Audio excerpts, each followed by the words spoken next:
예수님께서 오늘도 제자들에게 말씀하십니다. 다른 사람도 아닌 백성들, 율법학자들, 바리사이들도 아닌 당신 제자들에게, 당신을 믿고 따르는 그리스도인들에게 분명히 말씀하시고 계십니다. 아무도 주 주인을 섬길 수 없다. 주 주인을 섬길 수 없다면 어떻게 되는 것일까요? 그렇다면 어떤 현상이 일어나는 것일까요? 예수님의 다음 말씀을 통해 이 현상에 대해 분명히 말씀해 주시고 계십니다. 한쪽은 미워하고 다른 쪽은 사랑하며 한쪽은 떠받들고 다른 쪽은 업신여기게 된다. 한쪽을 떠받들게 되면 다른 한쪽은 업신여기게 된다는 것입니다. 그 한쪽과 그 한쪽은 예수님께서 분명히 또 말씀해 주시고 계십니다. 너희는 하느님과 재물을 함께 섬길 수 없다. 하느님과 재물, 즉 하느님을 사랑하고 떠받들면 재물은 미워하고 업신여기게 된다는 말씀입니다. 또 재물을 사랑하고 떠받들게 되면 하느님은 미워하고 업신여기게 된다는 말씀입니다. 이 모든 말씀을 다른 누구도 아닌 제자들에게, 당신을 믿고 따르는 그리스도인들에게 말씀해 주시고 계십니다. 그렇다면 하느님을 섬긴다는 것, 오늘 복음에 보면 다른 거 걱정하지 말라고 말씀하시며 필요한 것을 하느님께서 다 아신다고 말씀해 주시고 계십니다. 그러면서 다음의 말씀을 삶으로 살아라고 분명히, 그리고 아주 단호하게 말씀하십니다. 너희는 먼저 하느님의 나라와 그분의 이로움을 찾아라. 예수님께서 하느님을 섬기는 것을 하느님 나라를 찾는 것과 그분의 이로움을 찾는 것이라고 말씀해 주십니다. 하느님 나라를 찾는 것, 하느님 나라는 어디에 있는 것일까 생각을 해볼 때 루카복음 17장 21절의 말씀이 떠오르는 것 같습니다.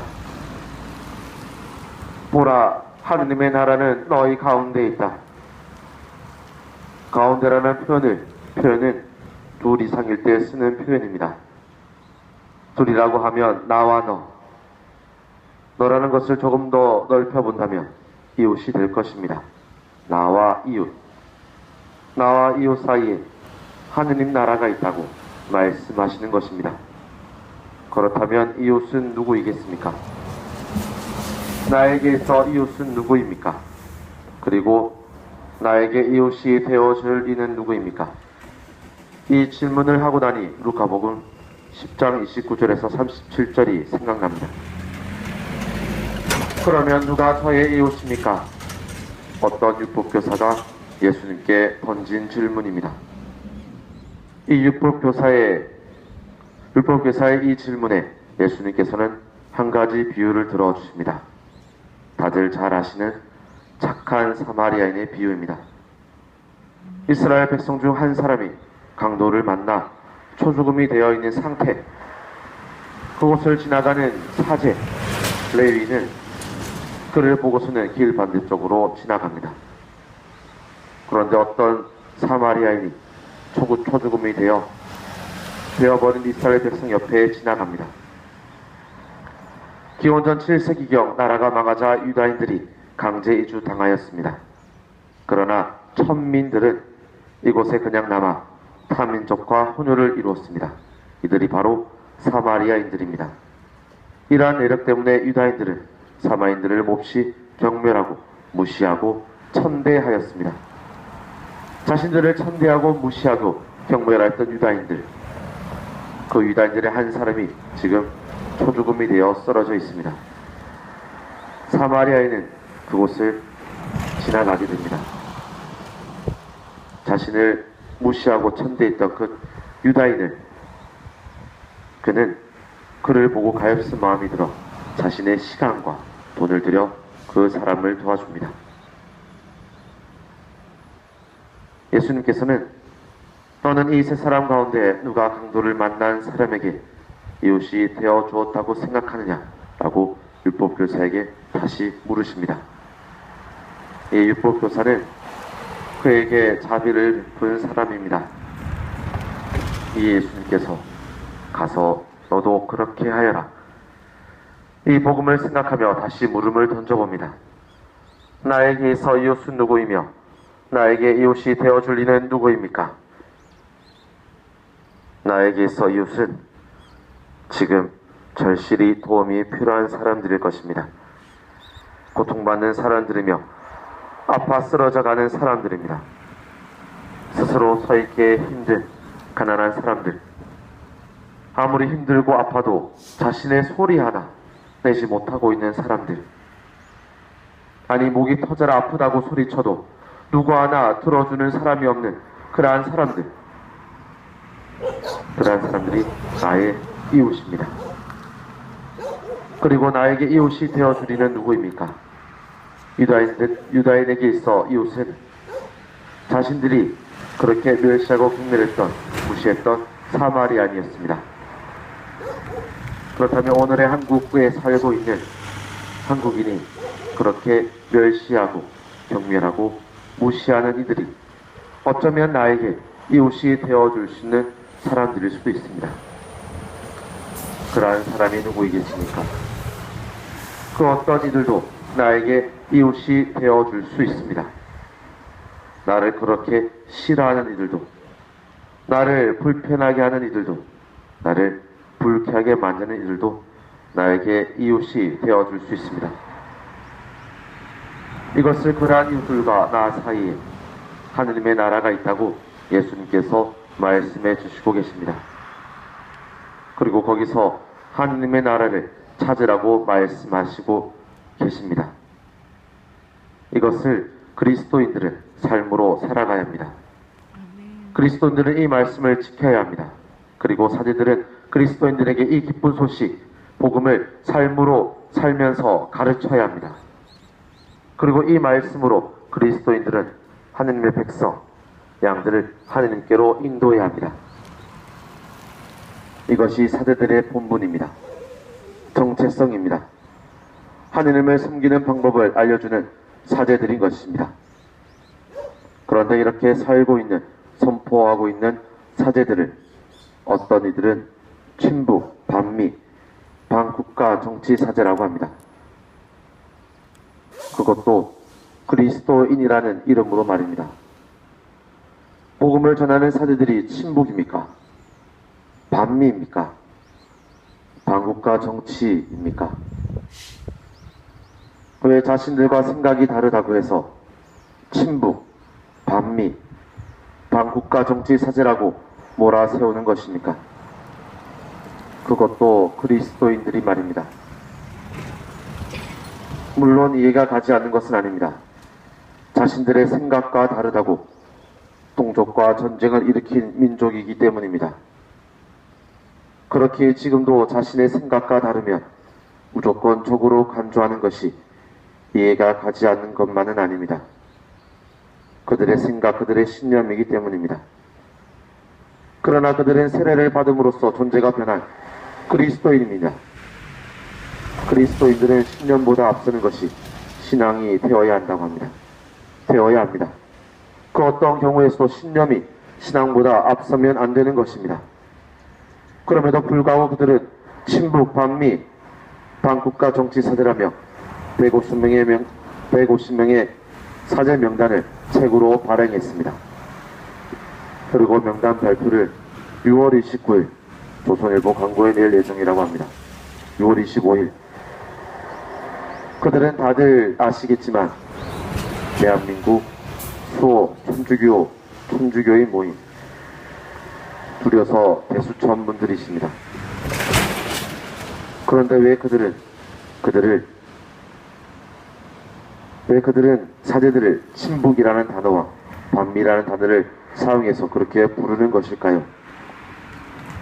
몇 가지 좀 찾아보았는데 그 중에 한 가지가 북한이 우리 가족들을, 우리 동족들을 많이 죽기 때문이라고 합니다. 한국을 도와준 미국을 물러나라고 말하고 있기 때문이라고 합니다. 만약 그렇게 따진다면, 그들의 논리로 한번 들여다본다면 가족들을 많이 괴롭히고 죽였기에 지금도 자신들을 괴롭히고 목을 조여온다고 여기는 사제들을 친북이라고 한다면 오히려 친일 사제들이라고 해야 맞는 말이 될 것이 아닌가 생각이 들었습니다.